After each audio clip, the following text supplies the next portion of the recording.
Bueno, las glándulas del epitelio cuyo origen del epitelio es endodérmica, de qué capa germinativa se originará la glándula, del endodermo.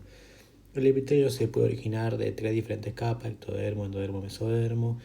El ectodermo da origen a lo que es la epidermis, el endodermo da origen al epitelio del intestino y el mesodermo dará origen al mesotelio de las membranas serosas, de ahí su nombre, mesotelio, mesodermo.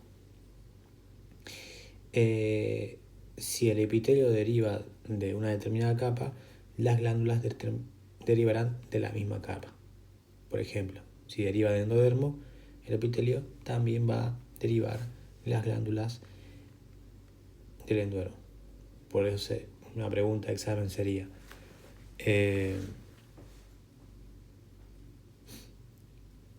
tanto el epitelio como las glándulas del intestino delgado, ¿de cuál de las tres hojas germinativas deriva? ¿Ectodermo, mesodermo, endodermo?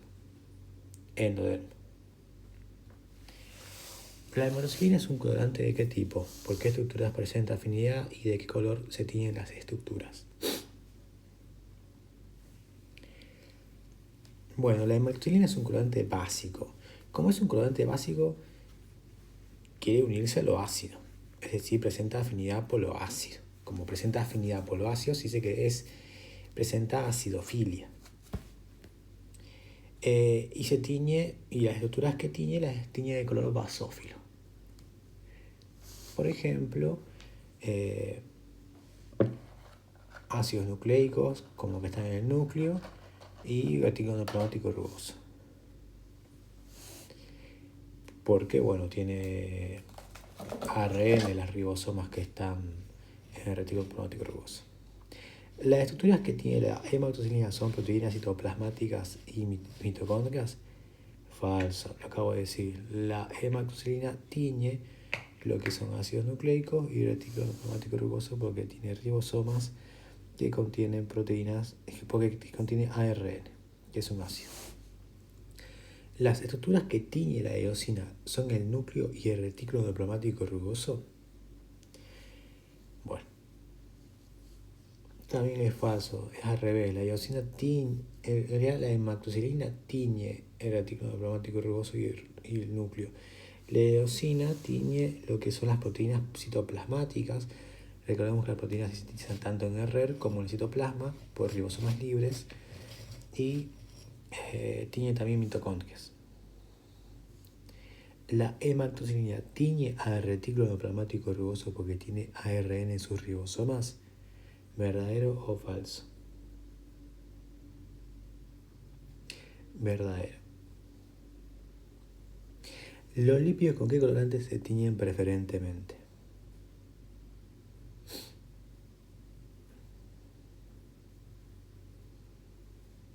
Rojo sudón. Las glándulas exócrinas con una secreción de tipo apócrina.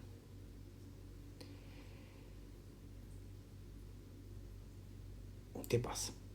Bueno, apo significa parte. Si yo digo que pierde parte de su la apocrina pierde parte de su citoplasma. Mientras que la hológrina, el prefijo holo significa todo. Y crina secreción, o sea que además de secretar sus vesículas, secreta también todo su citoplasma. Y las merocrinas, bueno, son las que secretan normalmente. Un ejemplo de las holócrinas vendrían a ser las glándulas sebáceas. La célula cruciforme tiene un citoplasma pálido, con un núcleo basal y un rey y un aparato de Golgi bien desarrollado. Esto es verdadero. La célula cruciforme tiene gotas de mucinógeno en su citoplasma que empujan el núcleo hacia abajo, hacia la membrana basal, lo que hace que el núcleo sea basal. Y el mucinógeno está formado por un 25% proteínas, un 35% hidrato de carbono. Recordemos que la organela que sintetiza proteínas es el retículo endoplasmático rugoso. Entonces tiene un retículo endoplasmático rugoso desarrollado y la organela que agrega glicosilaciones a las moléculas vendría a ser el aparato de Golgi. Por eso tiene un retículo endoplasmático rugoso y aparato de Golgi desarrollados. Porque el mucinógeno es una glicoproteína. ¿Dónde está ubicado las células caliciformes?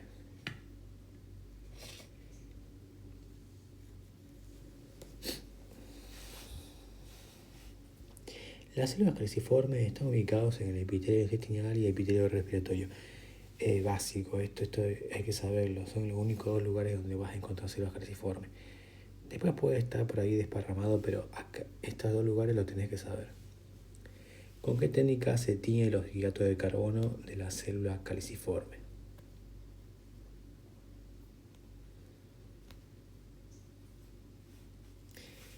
La técnica de Paz, ácido periódico de Schiff, eso es lo que significa, tiñe de un rojo fucsia los hidratos de carbono.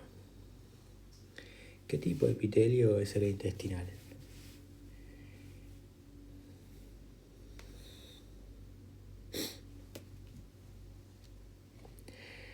Es un epitelio cilíndrico simple con microbiosidades y células caliciformes. Como tiene microbiosidades, se les puede decir también chapa estriada. ¿Qué tipo de epitelio es el respiratorio?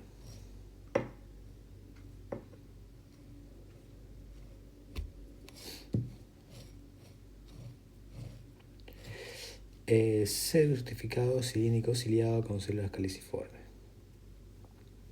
¿Cómo se diferencia un acino de un alveolo?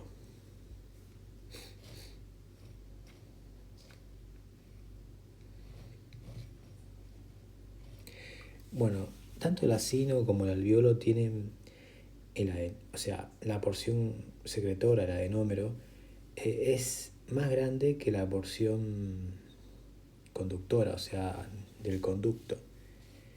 Pero se diferencian en la luz, ya que el alveolo tiene una luz más pronunciada, una luz de un diámetro mayor que la luz del túbulo, del conducto, mientras que del acino la luz del adenómero es del mismo diámetro que la del conducto, es decir, es constante. El adenómero de tipo sacular, ¿qué característica tiene y dónde se ubica y qué tipo de secreción tiene?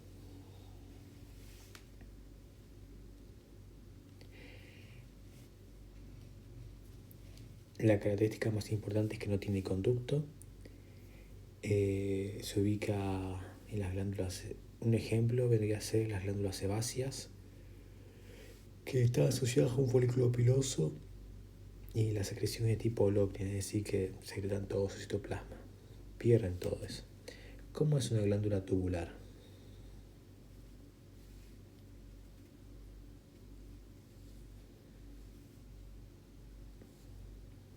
El adenómero tiene un diámetro igual a la del conducto con una luz constante.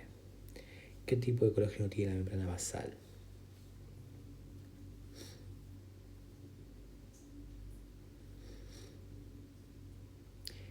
Colágeno tipo 4. ¿Cómo son las células y el núcleo de un epitelio plano?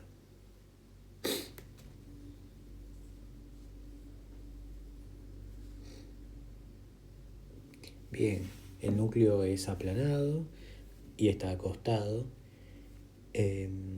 La célula casi no tiene citoplasma, no se ve citoplasma, y su eje mayor es el longitudinal a la membrana basal o paralelo a la membrana basal.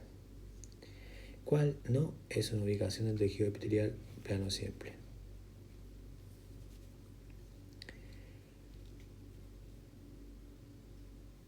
Acá hay tres ejemplos del plano simple, que es endotelio, mesotelio y parietal de la cápsula de Bowman. El único que no es plano simple es la epidermis, que es un epitelio plano estratificado queratinizado.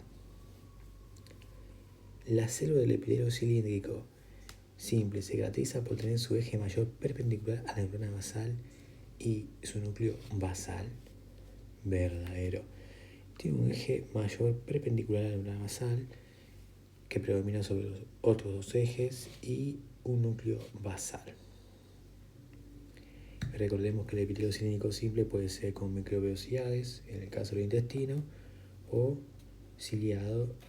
Un ejemplo vendría a ser de las trompas de Falopio que ayudan a transportar las gametas. Después tenemos lo que es el cúbico, que no lo mencioné acá. El cúbico simple, el cúbico, por ejemplo, tiene sus tres ejes iguales, parecidos entre sí, un núcleo central y redondo.